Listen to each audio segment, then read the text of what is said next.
Assalamualaikum warahmatullahi wabarakatuh.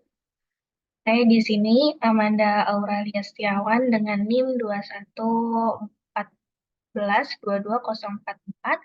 Pada pagi hari ini saya akan menjelaskan tentang artikel tugas Bahasa Indonesia penerapan teori belajar behavioristik dalam pembentukan karakter akhlakul karimah. Pertama, kerangkanya ada abstrak, pendahuluan, pembahasan, kemudian ditutup dengan kesimpulan. Yang pertama, abstrak. Penulisan artikel ini bertujuan untuk mengetahui teori belajar behavioristik dalam membentuk karakter akhlakul karimah pada anak usia dini.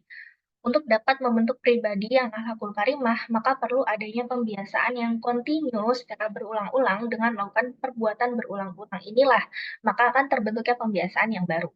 Sebagaimana dalam teori belajar behavioristik, perubahan tingkah laku hasil dari suatu pengalaman pembentukan karakter.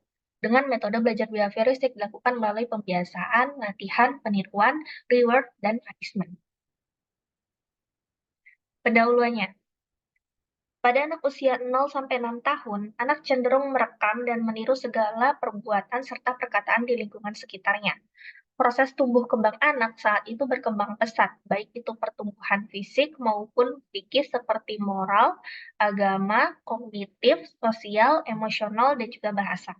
Maka perlu adanya pembiasaan untuk melakukan kegiatan-kegiatan ajaran agama Islam seperti membaca Al-Quran, sholat, kemudian bersedekah, berdoa, dan bersikap sopan santun. Dengan begitu akan terbentuknya akhlakul karimah pada diri seorang anak. Untuk dapat membentuk pribadi yang akhlakul karimah, maka perlu adanya pembiasaan yang kontinu dan berulang-ulang. Dengan melakukan perbuatan berulang inilah akan terbentuknya pembiasaan yang baru. Sebagaimana dalam teori belajar behavioristik, perubahan tingkah laku hasil dari suatu pengalaman. Pembinaan pribadi pada anak merupakan tugas bersama, terutama lembaga pendidikan, dan juga terutama pada jenjang sekolah tingkat dasar ataupun taman kanak-kanak dianggap memiliki peranan penting dalam membentuk pribadi siswa. Pembahasannya yaitu pertama ada tentang konsep teori belajar behavioristik. Teori behavioristik menjelaskan bahwa belajar merupakan perubahan tingkah laku yang diamati, diukur, dan dinilai dengan konkret. Perubahan yang dialami terjadi akibat adanya rangsangan yang menghasilkan respon. Kemudian adanya stimulus tersebut seperti lingkungan belajar baik itu internal maupun eksternal yang menjadi penyebab belajar. Sedangkan respon merupakan reaksi fisik nyata terhadap rangsangan atau stimulus tersebut.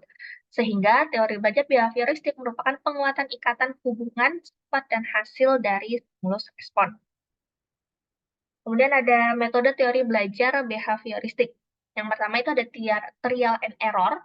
Ini dikembangkan oleh tokoh Edward Leeton Drake. Edward Leeton Drake merupakan mengemukakan bahwa cara belajar yang paling mendasar adalah terbentuknya asosiasi antara pengalaman indrawi terhadap suatu stimulus atau input saraf yang diwujudkan dalam bentuk perilaku. Kemudian ada juga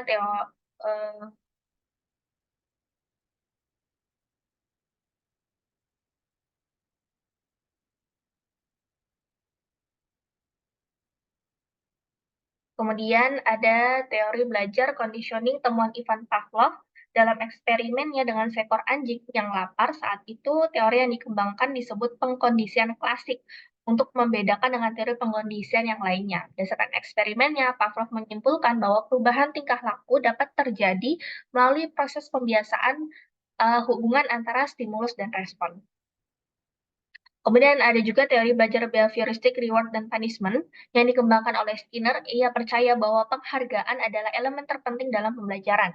Seseorang cenderung mempelajari sesuatu respon ketika diikuti dengan penguatan. Dalam teori belajarnya, Skinner cenderung menggunakan istilah penguatan daripada imbalan, karena imbalan dapat dipandang sebagai aktivitas yang subjektif yang dikaitkan dengan kesenangan, sedangkan penguatan merupakan istilah netral. Teori belajar yang dikemukakan oleh Skinner berfokus pada hubungan antara perilaku dan juga konsekuensi.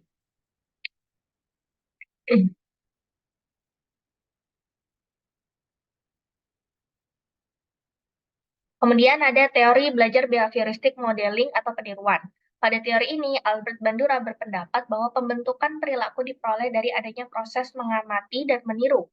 Albert Bandura mengatakan bahwa peserta didik belajar dengan mengidentifikasi perilaku model yang kemudian ditirunya. Kemudian peserta didik mempertimbangkan untuk meniru perilakunya sendiri. Penerapan metode belajar behavioristik. Pertama, penerapan trial dan error.